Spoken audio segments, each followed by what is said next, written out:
युवा साथियों को, वरिष्ठों को, बुजुर्गों को, सभी को धन्यवाद ज्ञापित करेंगे कि आज उन्होंने वीरांगना रानी अवंतीबाई जी के बलिदान दिवस के अवसर पर यहाँ पर सर्व समाज के लोगों ने उपस्थित होकर, जितने भी लोग उपस्थित हैं, जिन्होंने उनको नमन किया है, उनको याद किया है, उनके सम्मान में यहाँ पर अपना कीमती समय निकालकर इस चौराहे पर आए हैं, उन सभी लोगों का मैं धन्यवाद ज्ञापित करता हूँ कि आपने रानी का सम्मान बढ़ाया और रानी के सम्मान से हमारा सम्मान है और हमारे सम्मान से रानी का सम्मान है। आप सभी लोगों के लिए अपना धन्यवाद ज्ञापित करता हूँ। बहुत बहुत धन्यवाद।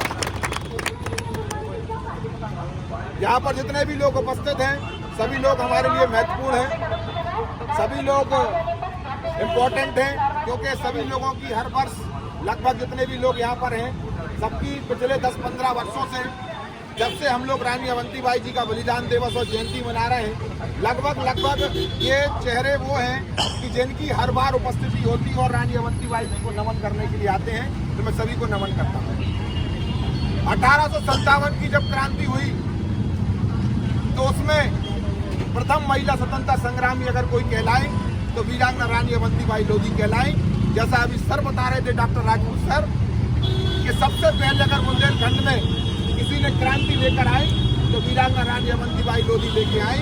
और आज उन्हीं की क्रांति के कारण, आज उन्हीं के बलिदान के कारण आज इस हम स्वतंत्र भारत में जो हम चल रहे हैं, इस स्वतंत्र भारत में हम विचरण कर रहे हैं, इस देश में हम राइट टू स्पीक जो बोल रहे हैं, ये संविधान जो चल रहा है, अगर किसी के कारण ये देश बन पाया तो कहीं ना कहीं छोटा मोटा योगदान अगर किसी का रहा है तो वो रानी अवंतीबाई लोधी का रहा है।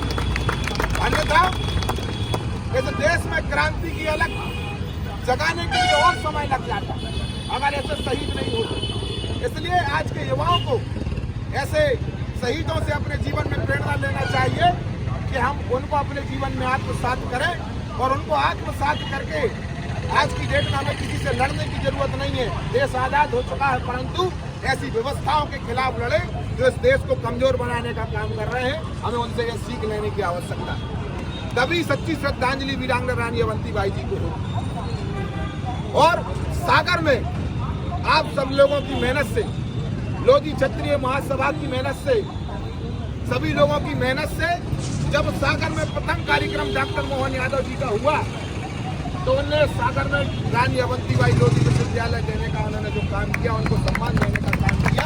तो आप स्वयं सोच सकते हैं कि देश के, हमारे प्रदेश के यशस्वी मुख्यमंत्री जी ने रानी अवंतीबाई जी के नाम से सागर में विश्वविद्यालय क्यों दिया।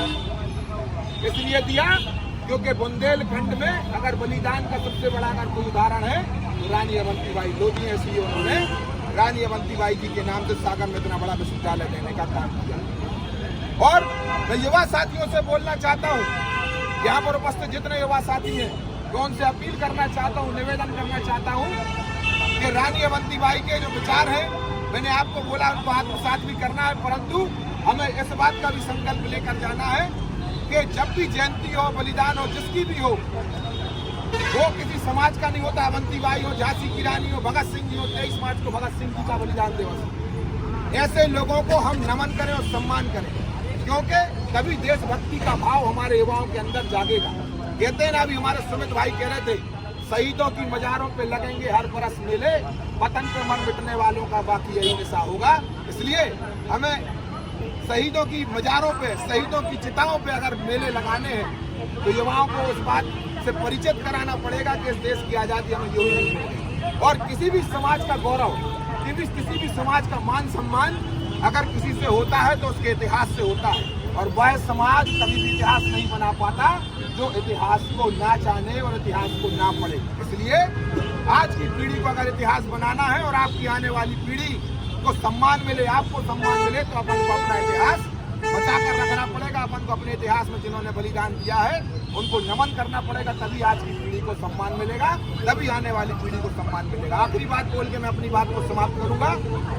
शहीदों की मजारों पे लगेंगे हर बरस मेले, शहीदों की मजारों पे हम लगेंगे हर बरस मेले, वतन पे मरने मिटने वालों का बाकी यही निशा होता है। हम प्रण करते हैं आज़ादी की शाम नहीं होने देंगे, शहीदों की मजारों को हम बदनाम नहीं होने देंगे, जब तक बाकी है गरम लहू का शरीर में एक बूंद भी बाकी, कसम भारत माँ की, भारत माँ का आंचल हम नीलाम नहीं होने देंगे, नीलाम नहीं होने देंगे। और एक बात और, 16 तारीख को जयंती होती रानी अवंतीबाई की, तो 16 तारीख को हम तिरंगा यात्रा के रूप में बड़ा ही भव्य कार्यक्रम करते हैं हर वर्ष। तो उसमें सभी लोगों की सहभागिता हो और रानी अवंतीबाई जी का कार्यक्रम लाला राम स्वरूप में इंकित हो गया है 20 मार्च।